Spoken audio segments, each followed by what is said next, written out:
Das Begeisternde für mich ist, dass wir, als wir uns vor 1,5 Jahren auf den Weg gemacht haben, eine Vision entwickelt haben. Eine Vision, wie unsere Fabrik der Zukunft aussehen soll. Die Gesellschaft verändert sich, wir verändern uns mit einem Produkt. Warum nicht jetzt? Ich meine, es gibt keinen besseren Zeitpunkt als jetzt, diese Vision auch in die Realität umzusetzen. Die Fabrik der Zukunft basiert auf 3 Säulen: die Arbeitsorganisation, die Qualifizierung unserer Mitarbeiter und natürlich die gesamte neue Technologie, die wir einsetzen. Jeden Arbeitsprozess, jeden Job von unseren Mitarbeitern sieht morgen anders aus. Wir reden über nur noch wenige Jahre, wo wir ein Verbrennermotor-Fahrzeug bauen und ausliefern dürfen. Das heißt, der Wandel auf ein elektrifiziertes Fahrzeug steht kurz bevor. Und um das gestalten zu können, verändert sich fast alles in unserer Fertigung. Wir kriegen neue Linien, wir haben neue Gebäude. Mit mehr Digitalisierung, neuen Technologien, die kommen, ist ja jedes Mal auch ein Umdenken erforderlich. Wir haben eine Erfahrung im Fahrzeugbau, was Verbrennermotoren betrifft. Und 50% von unserer Erfahrung ist weg. Die gibt es einfach nicht mehr. Das heißt, alles, worauf wir Entscheidungen bisher getroffen haben, müssen wir neu erlernen.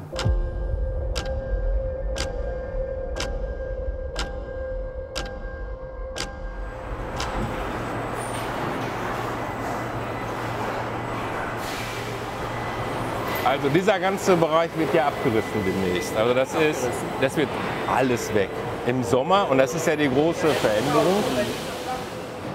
Wir fertigen hier mit über 800 Mitarbeitern und rund 1000 Robotern jeden Tag ganz viele Karossen für den Fiesta und sind gerade in der Umstellung auf die Zukunft.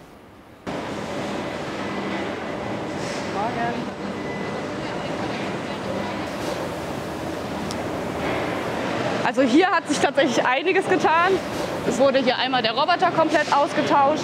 Das ganze Kleberequipment ist neu und eben ganz neu für uns ist hier einmal dieses Lasersystem für die Kleberüberwachung. Das heißt, das ist das erste, was wir hier im Rohbau überhaupt so im Einsatz haben. Das Interessante hier an der Anlage ist, dass wir eigentlich eine alte Fiesta-Anlage nehmen und die auch für das neue Produkt zukünftig nutzen werden. Das heißt, man sieht noch ganz schön, da hinten zum Beispiel ist noch einer von diesen alten Orangenrobotern.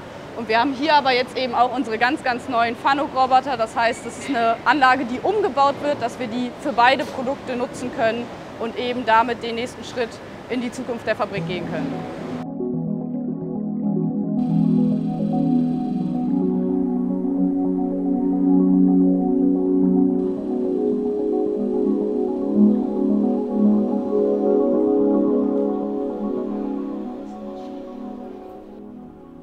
Ich komme noch aus einer Zeit, wo Menschen wirklich mit der Hand, mit Messuhren Karosserieteile vermessen haben. Über die Zeit ist alles automatisiert worden. Heute helfen Maschinen. Das nimmt den handwerklichen Teil weg, aber es hat sich deutlich vom Handwerk zur Analyse verschoben. Und da hilft manchmal auch nur der gesunde Menschenverstand, die zu deuten. Schließlich wurden auch die Programme und auch die ganzen Intelligenzen, die dahinter stecken, von Menschen geschrieben. Und wir sind auch Menschen, die das bewerten müssen.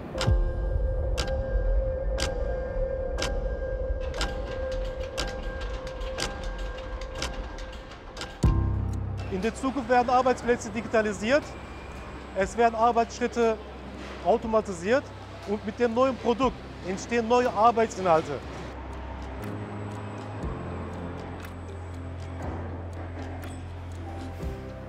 Es gibt auch Mitarbeiter, die Angst vor diesen Veränderungen haben.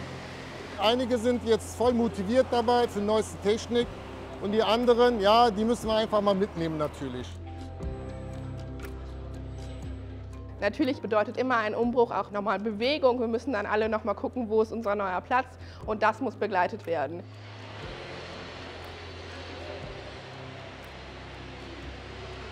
Da hinten links.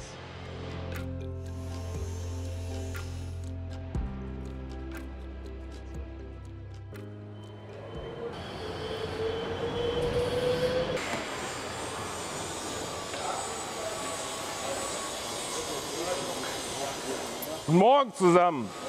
Morgen. Wir sehen die Mitarbeiterinnen und Mitarbeiter im Mittelpunkt. Unsere Qualifizierungsmaßnahmen, unsere Arbeitsorganisation und auch das Nutzen der vielen neuen Technologien sollen sich rund um unsere Mitarbeiterinnen und Mitarbeiter orientieren. Und das ist etwas, was uns als Fabrik der Zukunft hier am Standort Köln ausmachen wird.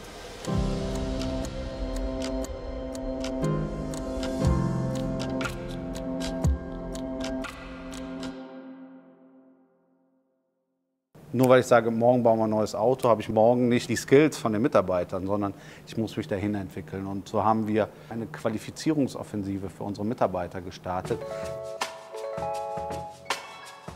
Jede Mitarbeiterin bekommt 12 Tage Training hier vor Ort. Also es gibt ein sehr, sehr großes, umfangreiches Paket über Teamkonzepte, über Sicherheit, Ergonomie, grünes Wissen, die neue Technologie kommt. Wir wollen damit all unsere Mitarbeiter darin beteiligen, sodass sie auch motiviert und inspiriert sind, um zusammen diese Zukunft anzugehen.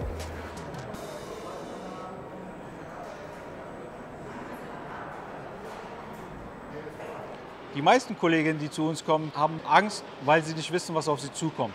Sie können hier beim virtuellen Training stressfrei und in einer ruhigen Umgebung schon mal trainieren und Fehler machen, die keine Kosten verursachen oder die Sicherheit gefährden.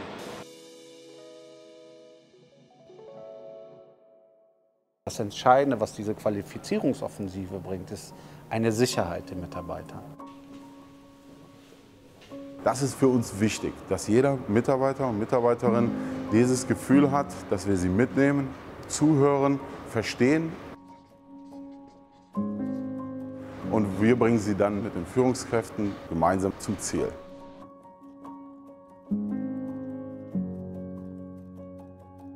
Ich glaube, es gibt nichts Entscheidenderes und nichts Kräftigeres als diese Qualifizierungsoffensive. Ich persönlich habe sowas in der gesamten Zeit hier noch nie erlebt.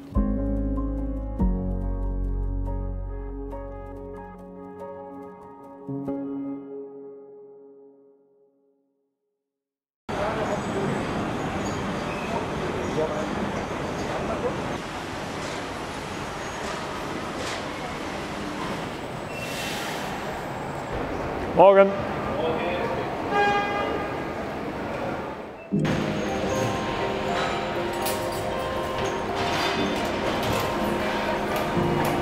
Morgen. Man muss sich realisieren, hier in so einem Fahrzeugwerk, jeden 60 Sekunden läuft hier ein Auto von Band und das Auto soll eine richtige und gute Qualität sein.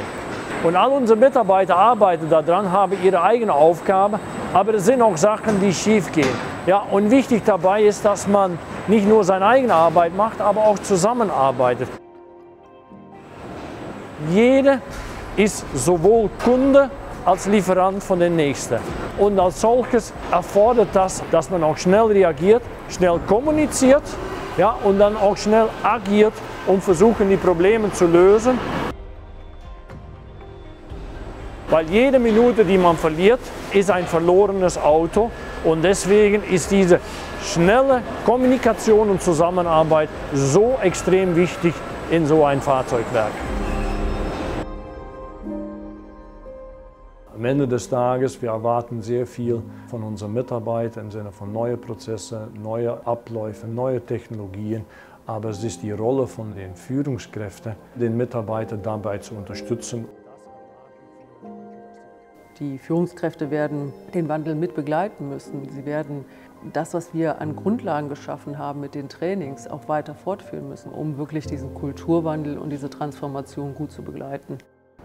Desto sicherer unsere Führungskräfte sind, umso besser werden sie sich in ihre Führungsrolle versetzen und ihr Team über diese schwierige Transformationszeit leiten.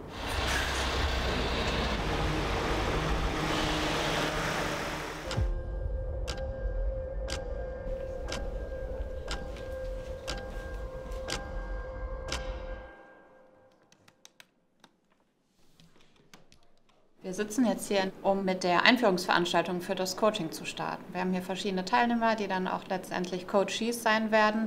Die bekommen jetzt eine Information, warum wir das Coaching überhaupt anbieten wollen und wie das dann auch auf der Plattform funktioniert.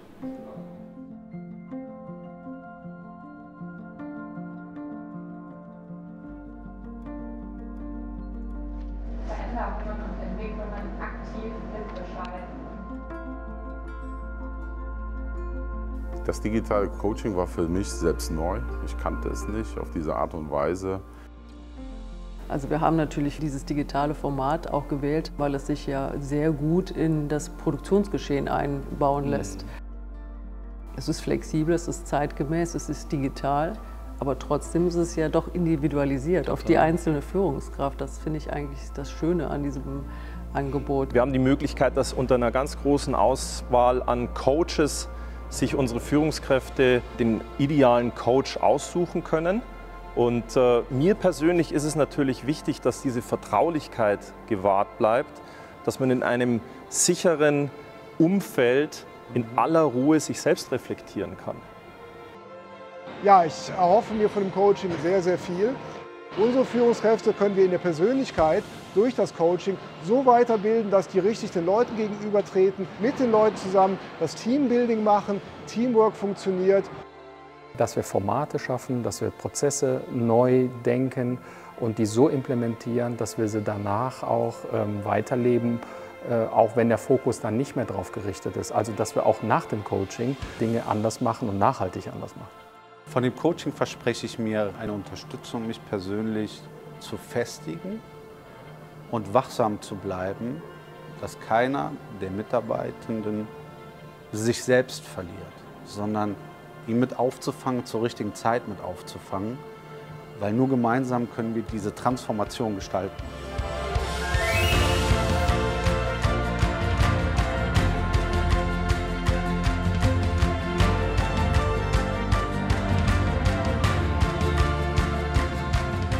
Ich denke, wenn jeder seinen kleinen Beitrag dazu leistet, werden wir gemeinschaftlich als Team diese Herausforderungen meistern. Wenn ich so einen Blick nach vorne werfe, wir haben ja den Zuschlag bekommen für das erste Elektrofahrzeug. Und wir sind natürlich alle jetzt in einer ganz großen Aufbruchsstimmung. Wir bauen unsere Fabrik der Zukunft gemeinsam.